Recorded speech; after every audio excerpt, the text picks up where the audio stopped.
Alors, bonsoir et bienvenue à cette séance régulière du Conseil municipal de la municipalité de L'Anse-Saint-Jean en ce lundi 3 octobre 2022.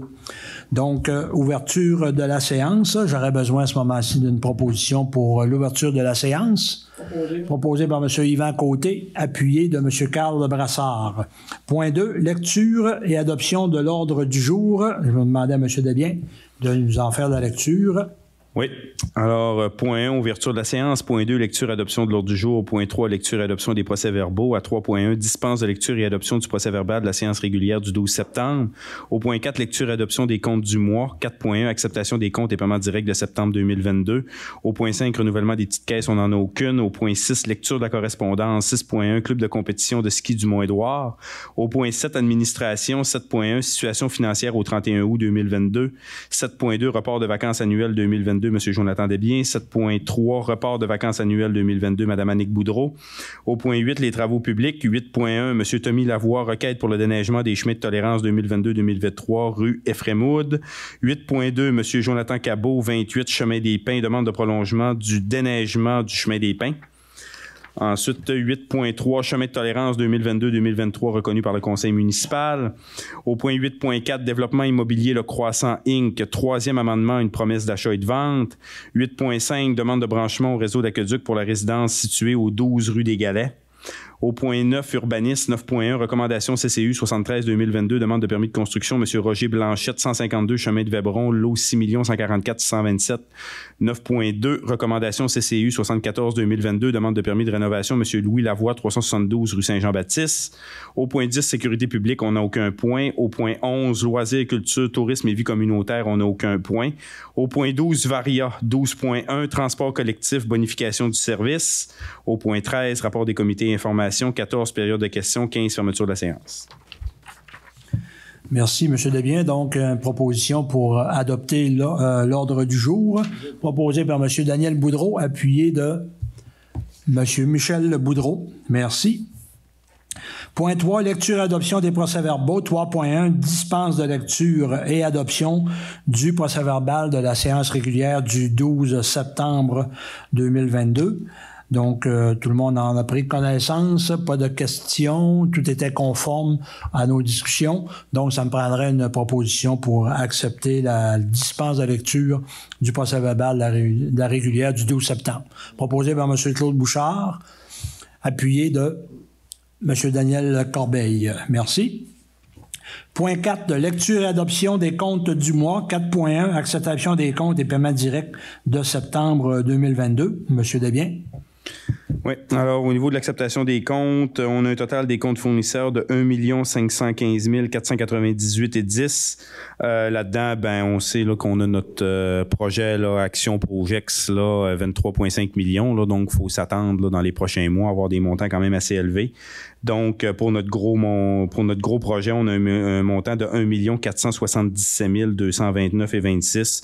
Puis après ça, je vous dirais, là, on a un 30-40 000 là, d'autres comptes. Là. On n'a rien là, en haut de 10 000 là, pour la balance. Et par la suite, on a aussi les paiements directs. Là, c'est majoritairement là, quelques frais de visa là, au niveau de la poste et l'essence pour les camions. On a un total de 2 594,56. Merci, M. Desbiens. Je rajouterais aussi qu'on a une contribution à Centraide au montant de 200 $ qu'on a inclus aussi dans les paiements. Donc, ça me prendrait une proposition pour accepter les comptes et paiements directs de septembre 2022, proposé par M. Daniel Corbeil, appuyé de M. Carl Brassard. Merci. Renouvellement des petites caisses, on n'en a aucun. Lecture de la correspondance, 6.1, club de compétition de ski du Mont-Édouard. Donc, nous avons reçu une demande de partenariat avec le club de compétition de ski du Mont-Édouard. Et puis, pour un montant de 500 $, montant où on avait contribué les années passées. Donc, je trouvais important de supporter ces organisations-là au niveau de compétition de ski au Mont-Édouard. C'est des fiers représentants de la municipalité. Donc, ça me prendrait une proposition pour un montant de 500 $ proposé par M. Yvan Côté, appuyé de M. Michel Boudreau. Merci. Au point 7, administration, 7.1, situation financière, pardon, au 31 août 2022. Donc, M. Desbiens.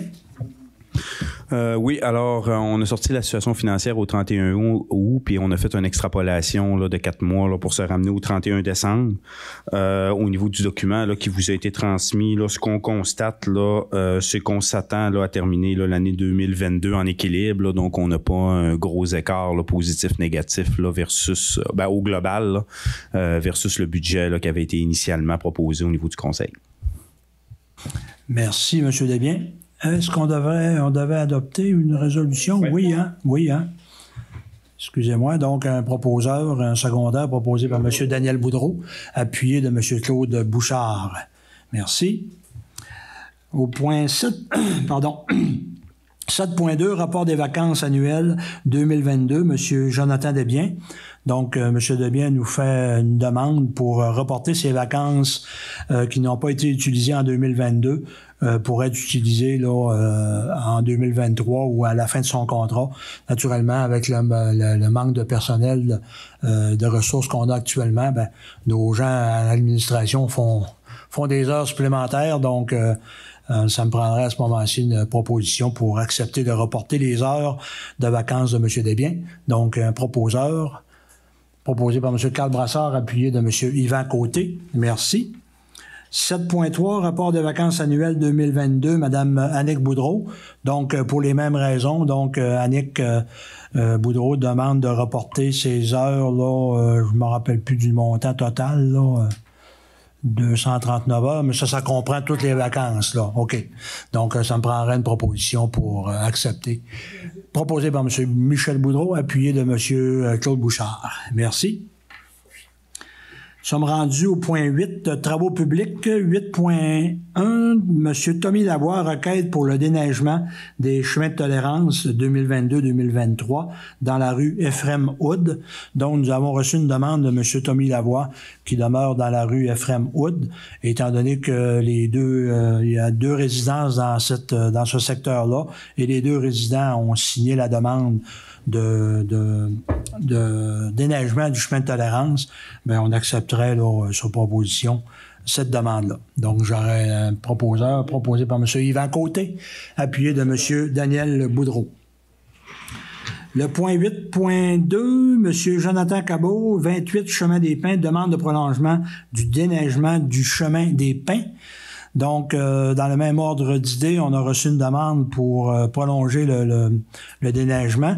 Et puis, dans ce secteur-là, malheureusement, on ne pourra pas accepter l'entretien de ce chemin-là, étant donné que c'est considéré comme un chemin privé. Donc, c'est pas un prolongement du chemin des Pins, c'est vraiment une entrée privée à ce moment-là. Donc, on devra refuser cette demande-là au niveau du prolongement du déneigement du chemin des Pins.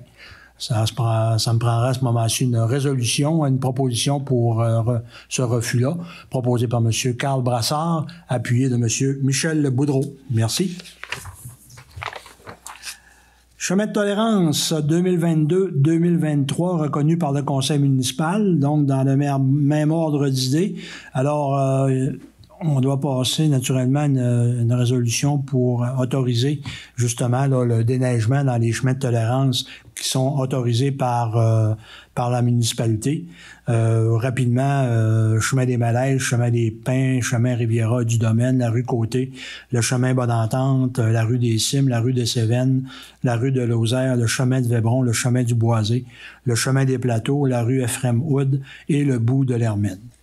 Donc, c'est des chemins de tolérance qui sont déjà présents dans la municipalité. Donc, ça me prendrait une proposition pour accepter. Proposée par M. Daniel Corbeil, appuyé de M. Claude Bouchard. Merci. 8.4, développement immobilier, le croissant incorporé, 3e amendement à une promesse d'achat et de vente. M. Desbiens. Oui, alors on a eu une demande là, de la part du Croissant là, pour prolonger la vérification diligente, là, notamment au niveau des tests géotechniques. Là, donc, ils ont soulevé une problématique là, au niveau de la proximité de la nappe phréatique. Là, donc, il y a des analyses supplémentaires au niveau des coûts à effectuer au niveau des terrains. Donc, dans le fond, ils demandaient une prolongation, là, c'est jusqu'au 24 février 2023 là, pour finaliser la vérification diligente. Et voilà, c'est ça. Merci, M. Desbiens. Donc, une proposition pour accepter le prolongement. Excusez-moi, j'étais déjà rendu dans l'autre sujet.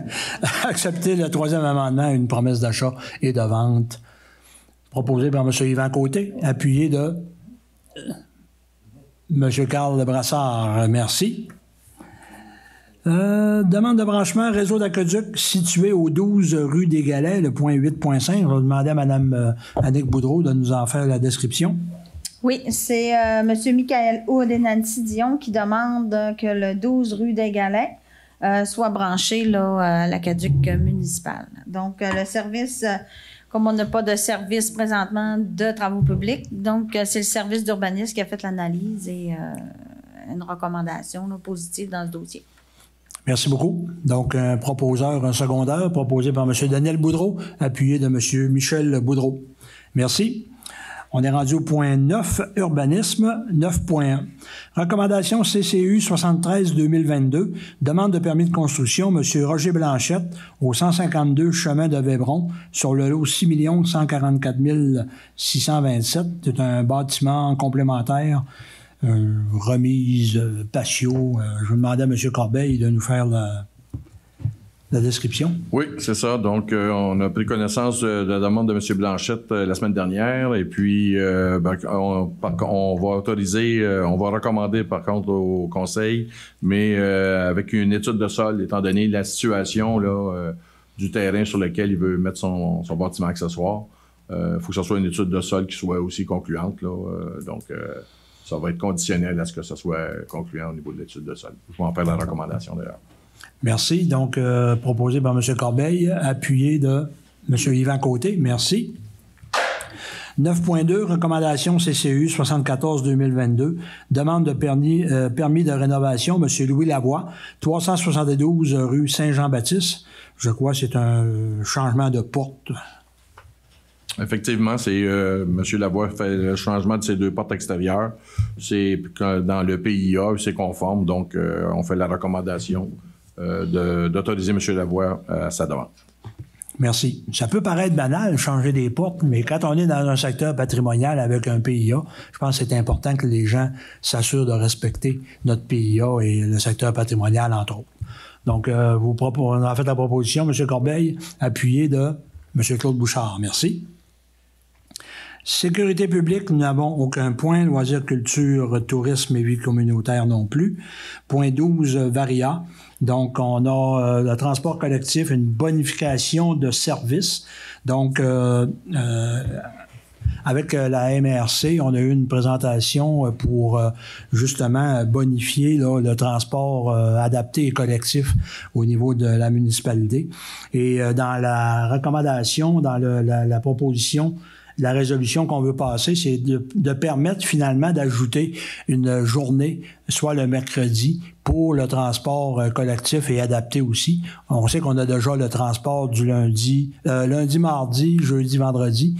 Donc, avec cette résolution-là, on passerait, on ajouterait, autrement dit, le mercredi pour le transport adapté et le collectif aussi en même temps, qui deviendrait là, pendant 5 jours. Donc, je ne sais pas si on voulait peut-être prendre la peine de lire la résolution. Ou c'est...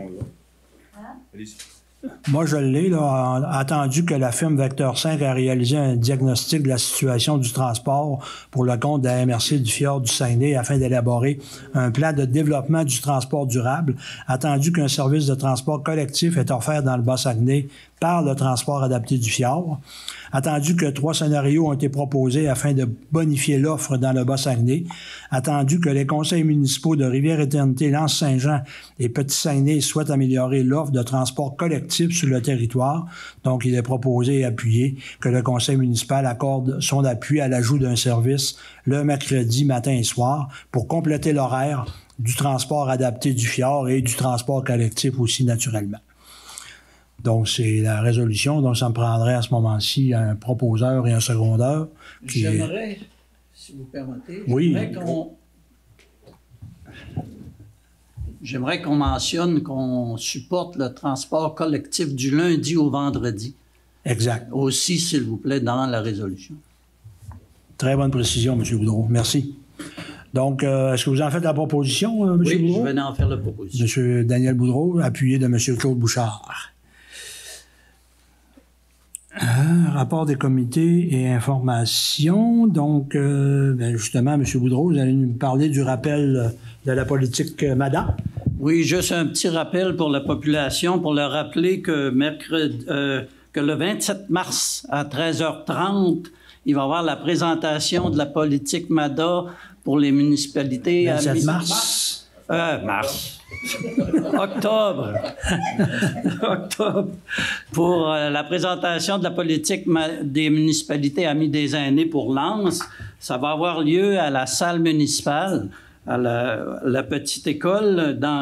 Il va y avoir la présentation de divers intervenants. Aussi, il va y avoir un petit goûter. Et puis, pour se dégourdir un peu à la fin de la présentation, on va avoir la musique de M. Richard Foster pour signifier à nos aînés qu'on s'occupe bien d'eux. Fait que vous êtes tous les bienvenus, et pas seulement les aînés, mais aussi les amis des aînés. C'est à 13h l'après-midi. Donc, vous avez mentionné à la salle municipale et la petite école. Donc, c'est bien à la petite école. C'est la salle communautaire de la petite école. Très important. Merci. Monsieur Yvan Côté, vous allez nous parler de la piste cyclable. Moi, c'est parce que j'ai pas de parler là. C'est parce que je viens d'apprendre qu'on a eu un peu de vandalisme dans la piste cyclable. Veut dire, on a des barrières pour identifier les vélos. On a eu 2 barrières qui ont été brisées sur le gros pont de la rivière Saint-Jean. On demanderait au monde, à 3 fois qu'on brise quelque chose, ben c'est l'argent incontribuable. Il faut remettre aller redresser ça, pour peinturer ça. On demanderait à la population, si on a connaissance du vandalisme, quelque chose, d'appeler la municipalité, au monde qui se retarde à briser, c'est pas la première fois que ça arrive, là, qui se retarde à briser ça, d'essayer d'aller briser d'autres choses que les barrières dans la piste cyclable, s'il vous plaît. Merci. Merci, M. Côté. Donc, effectivement, quand les gens brisent quelque chose, c'est tout le monde qui paye de sa poche, finalement. Donc, on demanderait un peu de civisme. Période de questions. Est-ce qu'il y aurait des questions du public? Là? Vous demandez de vous présenter au micro. De vous nommer. Ah oui, je vais vous nommer. même si on vous connaît. Premièrement, je m'appelle Jean-Marc Brassard. Je suis résident depuis 2015. Je suis propriétaire d'un développement Valence depuis 1989. Et après ça, vous savez que je suis en demande pour un développement, de continuer un développement. Mais c'est pas pour ça que je suis venu. Je suis venu dire sécurité publique, c'est ce que vous attendez. Parce que moi, la rue Elmina-Lavoie, est-ce qu'elle est publique ou est comment est-ce qu'on appelle ça? Privée. Elle est privée. Ça veut dire que je peux faire la loi là. Ça veut dire. Si elle est privée. Parce que je veux non, je vous pose des questions parce que je veux savoir où être au courant. C'est parce qu'elle veut pas, il y en a qui vont vite. Il y en a un, entre autres, qui a dit oh, pas vite un peu, mais il a passé proche de se faire tuer. Là, je n'ai pas intervenu, mais je veux dire, si je suis obligé de mettre les choses à point, que ça soit correct, je vais me rendre conforme pour ça. C'est à moi de faire ça, vous aussi. Ben, si c'est une rue privée, vas-y, Jonathan. Jonathan a plus d'informations, là. Écoutez, je vais prendre. Là, on parle probablement des limites de vitesse, autrement dit, là, au niveau du secteur. Ouais. De vitesse, tu sais, je veux dire, c'est important la limite de vitesse. Parce qu'il y a des gens qui ne font rien de. Si vous me dites, c'est à toi de t'en occuper, je vais m'en occuper. Okay.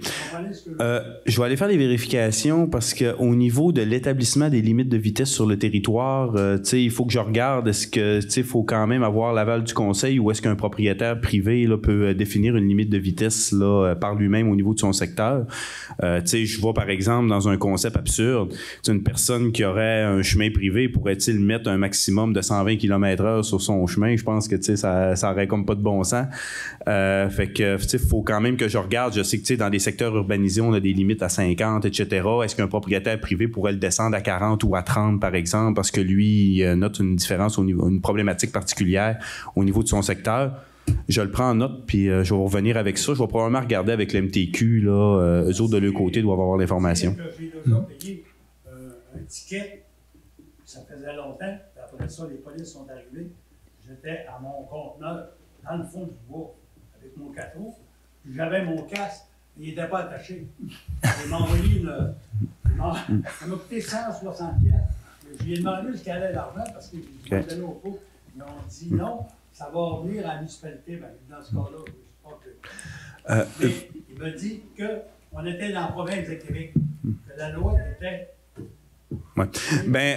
En fait, au niveau des limites de vitesse, là, on est basé, là, on a comme l'obligation d'utiliser là, la loi sur la circulation puis la vitesse au niveau du gouvernement du Québec, là, puis de l'intégrer au niveau de nos règlements. Autre question, outre un changement de vitesse, est-ce qu'il y a d'autres choses que vous aviez pensé au niveau de votre chemin que je pourrais faire les vérifications en même temps? Outre le changement de vitesse? Non, c'est surtout la limite de vitesse. Limite de vitesse. Je voudrais que la limite de vitesse serait pas plus que 8 km/h. Tu sais, là, je veux dire, parce qu'il y a des enfants, il y a tout, là, il y a de la poussière. OK. Tu sais, là, je veux dire, je trouve, parce que je peux m'occuper de mettre des pancartes, puis... Je vais vous faire les validations par rapport à ça. Donc, des affaires, par exemple, des bollards, des dos d'âne, des choses comme ça, c'est pas dans votre tête actuellement. On parle vraiment juste au niveau de la vitesse. OK. On est revenu quand ils ont sauté le dos d'or. C'est correct. Okay. Effectivement, on va vérifier ça. Puis juste pour rajouter, excusez, M. Brassard, juste pour rajouter, quand on a réduit à 40 km/h ici, ça prenait, je crois, quand même l'aval du MTQ. Donc, tu sais, même si on est chez nous, on ne peut pas nécessairement toujours faire qu'est-ce qu'on veut. Ça prend quand même une vérification à faire avec le MTQ pour voir si on est correct. On valide les différents paliers. Puis si on a besoin d'aller chercher des autorisations, on discute entre nous. Puis un coup que le conseil est d'accord, mettons que le conseil doit être impliqué, nous autres, par la suite, on va s'occuper s'il y a des démarches à faire au niveau du MTQ, on va s'en charger. Sur le point de vue sécurité publique, ça fait de la sécurité publique. Après ça, il y avait d'autres choses qui me chicotaient un petit peu. Troisième amendement pour le sujet du... C'est un amendement pour le 300. Ça veut dire que ça retarde tout le temps. Non, ça ne veut pas dire que ça retarde parce que le processus continue, le travail se fait, seulement que les promoteurs, eux, ils ont des vérifications plus poussées à faire là, suite aux résultats là, des tests qui ont été faits là, dans le secteur, je ne me rappelle plus, au cours du mois de mars, avril, mai. Donc, mais ça ne retarde pas le processus, ils travaillent quand même sur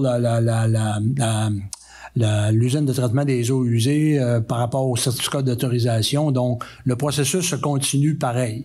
Donc, c'est pas prévu que ça retarde, mais le processus continue. Je vais demander à Jonathan là, de rajouter ce que je viens de vous dire là, plus précisément, parce que Jonathan, il a les deux pieds trempés, puis même les deux mains en plus dans le dossier. Dans le fond, là, c'est tout simplement au niveau des autres promoteurs, dont vous, là, puis au niveau de Rouvray, vous, ce qui est important, c'est au niveau de l'usine. Parce que, tu sais, votre développement est conditionnel, là, au niveau de l'usine. Puis ça ne retardera pas l'usine. On parle vraiment, là, de la vente des terrains où est-ce que les autres vont vouloir bâtir le condo. Donc, c'est un concept là, qui est à part. Au niveau de l'usine, d'ailleurs, là, on a eu une rencontre là, avec les promoteurs la semaine passée. Puis on commence à travailler justement là, un échéancier là, pour le dépôt de la demande de CA. Puis ça lui a été signifié là, que nous, on veut s'assurer au niveau de l'usine là, d'être capable d'avoir une autorisation gouvernementale puis une mise en place de l'usine l'année prochaine. Donc, on s'est assuré là, d'avoir un suivi, là, puis que ce soit livré. Puis après ça, ben, si au niveau des promoteurs, ben, c'est plus long au niveau de l'achat des terrains puis la mise en place de leur condo, ben, si l'usine est là, ben, les deux autres promoteurs, eux autres, la condition élevée parce que l'usine est mise en place, puis vous pouvez aller de l'avant, puis là, ben, on parle juste de, là, c'est qui est prêt à construire en premier. Là. C'est là que j'ai des appels, ils me disent que je suis menteur. Je ne suis pas menteur. Je ne veux pas passer pour un menteur, parce que vous m'aviez dit, en réalité, qu'au mois de mai 2022, que l'usine allait être là. Elle n'est pas là, là. Je vous ai jamais dit au mois de mai 2022, je vous ai dit au printemps-été 2023. Non, on est rendu là. On est rendu à 23. Alors, là, j'ai eu des appels, je m'ai rappelé, on m'a dit, monsieur le directeur m'a dit que c'était pas avant le mai 23. Ben, nous, dans les discussions qu'on a eues, M. Brassard, il n'y a jamais été question de mai 2022. Là. Premièrement, je m'excuse, M. le maire, je n'ai jamais parlé à vous. Non, je sais. Parlé à M. Jonathan. Je dis, je n'ai jamais parlé à vous au sujet de ce qu'on parle. Tu sais, je vous ai vu, j'ai parlé, mais je n'ai pas parlé de ce qu'on a discuté. J'ai discuté avec M. Jonathan.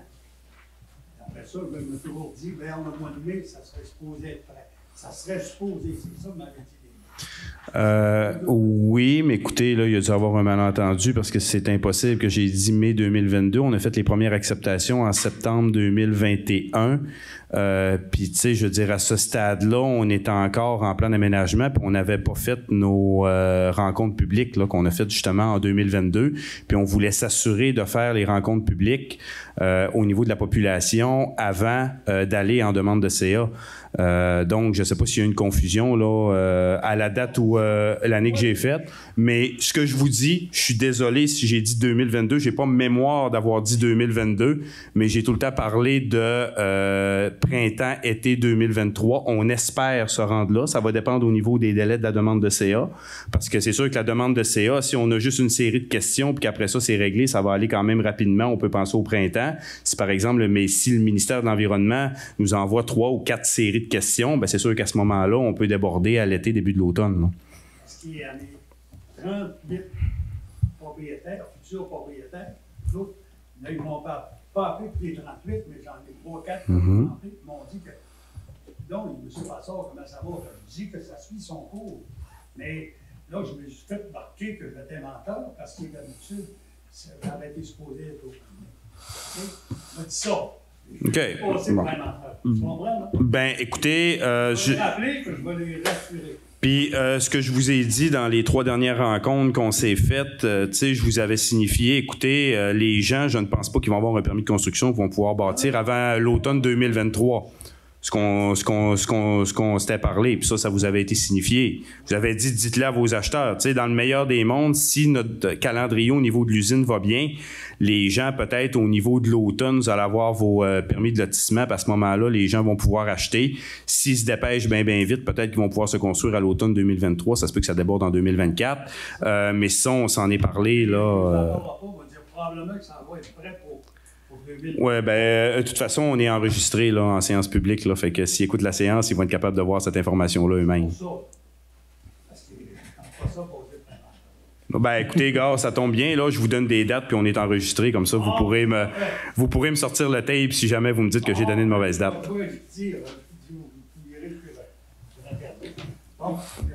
Merci.